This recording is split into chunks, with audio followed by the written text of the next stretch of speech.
Great J Malayang Puso. Ayan, patuloy po natin pag-usapan ang Consulta Center. At ang tanong po ay ganito: ano ang mga serbisyong maaaring makuha sa Consulta Center? Ayan, ang Consulta Center sa Pilipinas ay nag-aalok ng iba't ibang serbisyo na naglalayong tulungan ang mga mamamayan sa iba't ibang aspeto ng kanilang buhay. Narito ang ilang mga karaniwang serbisyo na maaaring makuha sa mga konsulta center. Ayan. Una, legal na konsultasyon. Nagbibigay ng libreng legal na payo sa mga mamamayang tungkol sa iba't ibang legal na usapin tulad ng pamilya, ari-arian, at trabaho.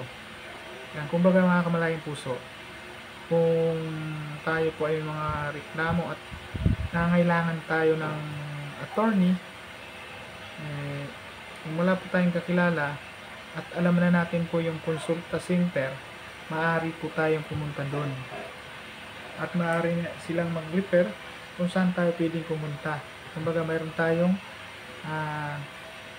pwede ba masasabing backer? Hindi rin naman siguro. Pwede rin siguro masasabing guide para makatulong sa atin. Yan. Pangalawa, yung medical konsultasyon. Nag-aalok ng libreng konsultasyon sa mga doctors at iba pang healthcare professional. Maaring mag-refer sila ng mga pasyente sa mga ospital o klinika para sa karagdagang panggamot. Halimbawa, hindi natin for example dito sa Calamba, walang pasilidad yung ibang ospital dito sa yung probinsya hospital ng bayan ng Calamba, ay pwede tayong i-refer sa provincial hospital nasa Batangas, parang ganun. Depende po sa kung ano pong ilalapit natin.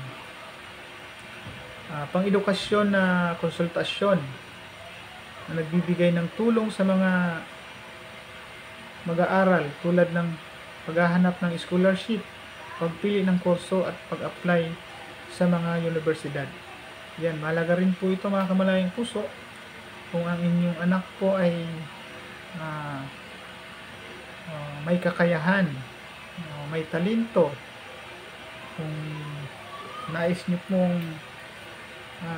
maging scholarship, maaari rin sila makatulong para maghanap ng sponsor. Kung iyan man ay sa LGU o sa ibang grupo, maaari pong makatulong natin ang consulta center. Pang-apat, mag-asikaso ng mga reklamo. Tumutulong sa mga mamamayan na maghain ng reklamo tungkol sa mga produkto, serbisyo o mga abuso ng mga opisyal ng gobyerno. Yan. Minsan kasi mga kamalayang puso, kung sa iba't ibang establishmentong pinapasukan natin, nai-encounter natin dito sa Pilipinas, hindi na po talaga nawala yung sungit moment. Yan. Pero minsan yung mga kababayan natin, yung trauma nila sa mga ganyang nai-encounter nila sa mga establishmentong nilalapitan nila, lalo siguro pang government o private man yan, ay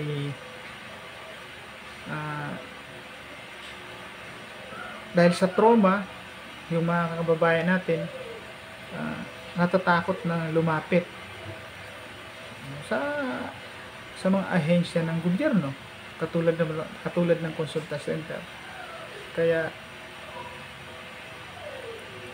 pag lumapit po tayo sa consulta center at meron po tayong reklamo sa isang ahensya o ano pa man, o private probado man yan, ay maaari po sila makatulong para asikasuhin yung pwedeng isampang reklamo doon sa kung sino man yung dapat ireklamo.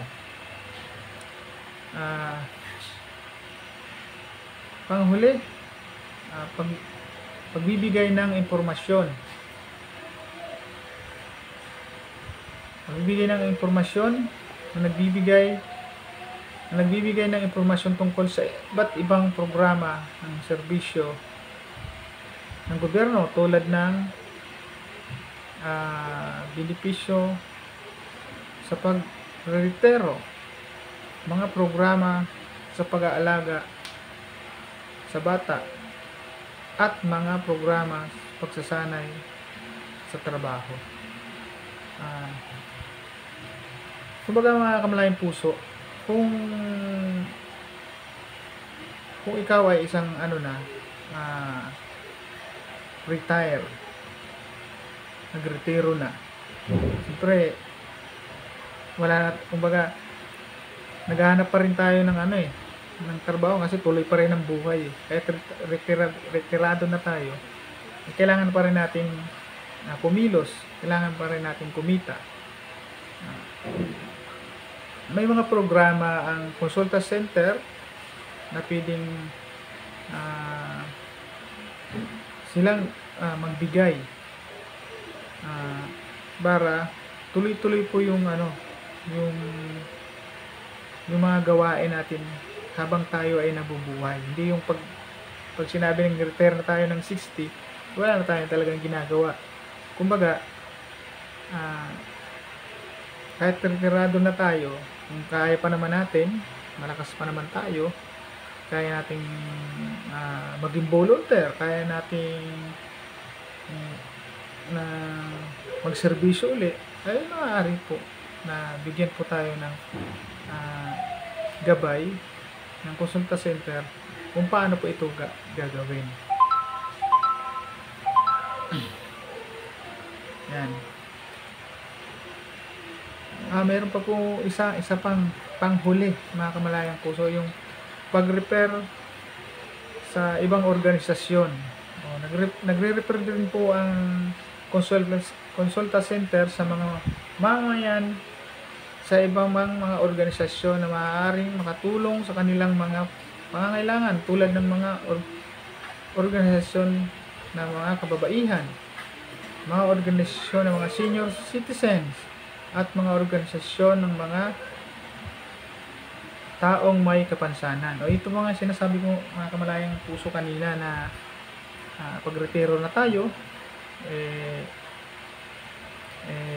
kumbaga sabi ko tigil na kasi may pensyon na. Pero kung may isang organisasyon ng mga senior citizen, maaring iba't iba po kasi yung natin, yung estado sa buhay ng mga senior. Maaring kaya yung pangangailangan sa kanilang pensyon, maaari din naman na hindi kakayanin yung kanilang pensyon buwan-buwan para sa kanilang mga gamutan. Kaya po may mga organisasyon na pwedeng i-refer ang Consulta Center para sa ating mga Pilipino. Ayan mga kamalayang puso, ang mga serbisyong inaalok ng Consulta Center ay maaaring mag-iba depende sa lokasyon at uri ng Consulta Center o ano man yung kinukonsulta natin. Mahalagang tandaan ang Consulta Center ay naglalayong magbigay ng tulong at gabay sa mga mamayang hindi sila magbibigay ng legal o medical na payo. Kung kailangan mo ng legal o medical na payo, mahalagang kumonsulta sa isang abogado o doktor. Yan. Ibig sabihin yun mga kamalayang puso, kung ang hinihingi nating payo sa Consulta Center ay talagang nangangailangan ng mga professional na tao tulad nga ng abogado at doktor,